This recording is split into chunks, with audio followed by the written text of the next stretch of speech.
देखो भाई, अब आ जाओ तुम भैया 10वें क्वेश्चन पर आ जाओ। 200 वोल्ट 0.2 एम्पियर धारा वाले बल्ब के एक तंतु के तार की लंबाई 20 सेमी दे रखी है। तंतु के पदार्थ का विशिष्ट प्रतिरोध इतना है, तार के व्यास की गणना करनी है। देखो जो जो दिया हुआ है आराम से इजी तरीके से लिख लेंगे। चलो जी भैया, इजी तरीके से हम लिख लेंगे। देखो 200 वोल्ट दिया हुआ है, ठीक है, तो V इक्वल टू कितना हो गया भैया, कौन सा क्वेश्चन है, 10वां। V इक्वल टू 200 वोल्ट, ठीक है भाई। और क्या दिया हुआ है इसके अंदर, और दिया हुआ है 0.2 एम्पियर धारा, तो I का मान दे दिया 0.2 एम्पियर,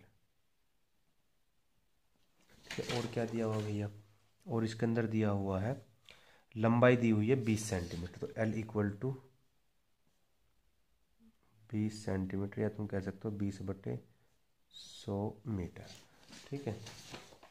और क्या दिया, विशिष्ट प्रतिरोध 5 इंटू 10⁻⁻7 ओम मीटर। विशिष्ट प्रतिरोध किससे नोट करते हैं, रो से करते हैं ना, तो 5 इंटू 10⁻⁻7 ओम मीटर। और क्या दिया हुआ अभी बताओ, और कुछ नहीं है, तार के व्यास की गणना करनी है, मतलब कि व्यास का मतलब क्या होता है, D equal to question mark. बताओ जी, डी का मान हमें निकालना है। देखो सबसे पहले सुनो, ओम का नियम हम जानते हैं अभी। ओम का नियम क्या कहता है, क्या कहता है भाई, वी अपॉन में आई होता है, वी अपॉन में आई इक्वल टू में आर, ठीक है। वी का मान कितना है 200, आई का मान कितना है 0.2। यहाँ से प्रतिरोध की वैल्यू निकल जाएगी, प्रतिरोध की वैल्यू निकल जाएगी, पॉइंट हटाओ ऊपर 0 लगा लो, और जब 2 से 1000 काटो, 2 से 2000 काटोगे तो 1000 आ जाएगा। तो आर इक्वल टू 1000 तुम्हारा कितना आ गया, ओम आ गया, ठीक है भाई। अब देखो हम जानते हैं एक फॉर्मूला हमारा पीछे भी पढ़ के आए हैं, रो इक्वल टू होता है हमारा R pi R square upon में क्या होता है एल। ये किसका ही क्षेत्रफल है, मतलब ए की वैल्यू है ये, ठीक है।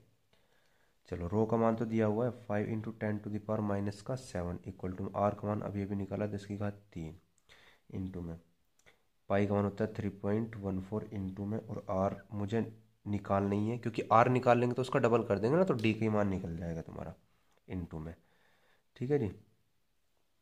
और जो डी का मान कितना है, एल का मान कितना है तुम्हारा, मेरा एल का मान 20/100, तो 20/100 हो जाएगा, 20 में तुम्हारा 100 हो जाएगा। 100 ना, जब 20/100 लिखोगे तो 100 ऊपर चला जाएगा, तो मैं यहाँ 100 लिख देता हूँ पहले ही, ठीक है भाई। 20×5 100, सारी वैल्यू इधर भेज लो, आर को इधर छोड़ दो, तो 5 इंटू में 10⁻⁻7 अपॉन में 10⁻³ इंटू में 3.14, और इंटू में आ जाएगा 5 इक्वल टू में आर का स्क्वायर, ठीक है भाई।